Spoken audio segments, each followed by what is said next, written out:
Esther, chapter 9. Now in the 12th month, that is the month Adar, on the 13th day of the same, when the king's commandment and his decree drew near to be put in execution, in the day that the enemies of the Jews hoped to have power over them, though it was turned to the contrary, that the Jews had rule over them that hated them. The Jews gathered themselves together in their cities throughout all the provinces of the king Ahasuerus to lay hand on such as sought their hurt. And no man could withstand them, for the fear of them fell upon all people. And all the rulers of the provinces and the lieutenants and the deputies and officers of the king helped the Jews, because the fear of Mordecai fell upon them.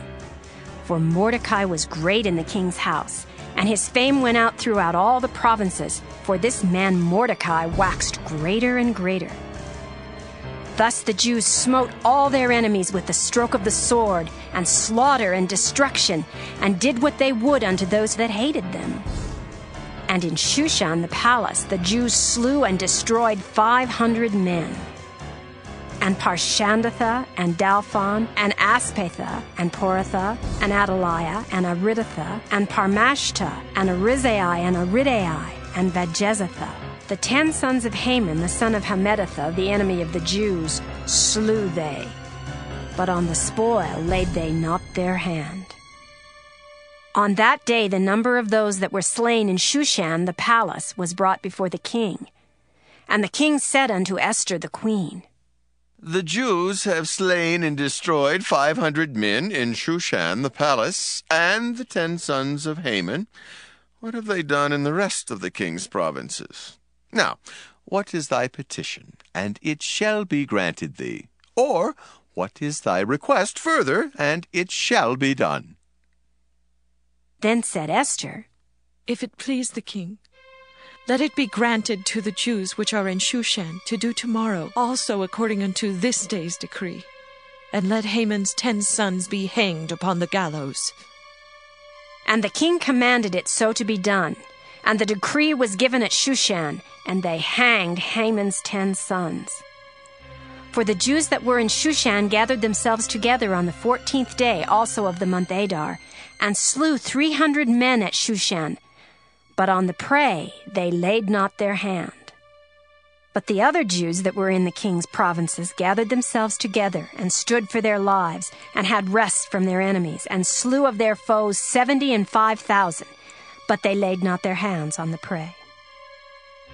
On the 13th day of the month Adar, and on the 14th day of the same, rested they, and made it a day of feasting and gladness.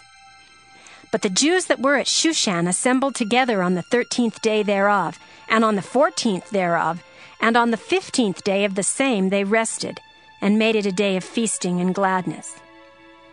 Therefore the Jews of the villages that dwelt in the unwalled towns made the 14th day of the month Adar a day of gladness and feasting, and a good day, and of sending portions one to another. And Mordecai wrote these things, and sent letters unto all the Jews that were in all the provinces of the king Ahasuerus, both nigh and far, to establish this among them.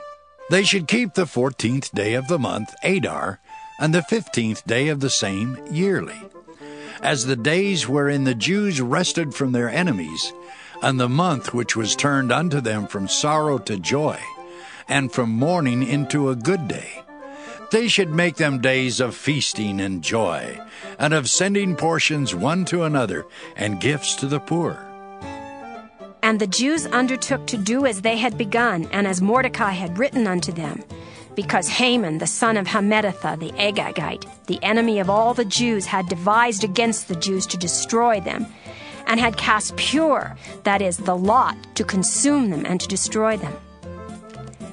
But when Esther came before the king, he commanded by letters, His wicked device, which he devised against the Jews, should return upon his own head, and he and his sons should be hanged on the gallows. Wherefore they called these days Purim, after the name of Pur. Therefore for all the words of this letter, and of that which they had seen concerning this matter, and which had come unto them, the Jews ordained and took upon them, and upon their seed, and upon all such as joined themselves unto them, so as it should not fail that they would keep these 2 days according to their writing, and according to their appointed time every year, and that these days should be remembered and kept throughout every generation, every family, every province, and every city, and that these days of Purim should not fail from among the Jews, nor the memorial of them perish from their seed. Then Esther the queen, the daughter of Abihail, and Mordecai the Jew wrote with all authority to confirm this second letter of Purim. And he sent the letters unto all the Jews to the 127 provinces of the kingdom of Ahasuerus with words of peace and truth, to confirm these days of Purim in their times appointed, according as Mordecai the Jew and Esther the queen had enjoined them, and as they had decreed for themselves and for their seed the matters of the fasting and their cry. And the decree of Esther confirmed these matters of Purim, and it was written in the book.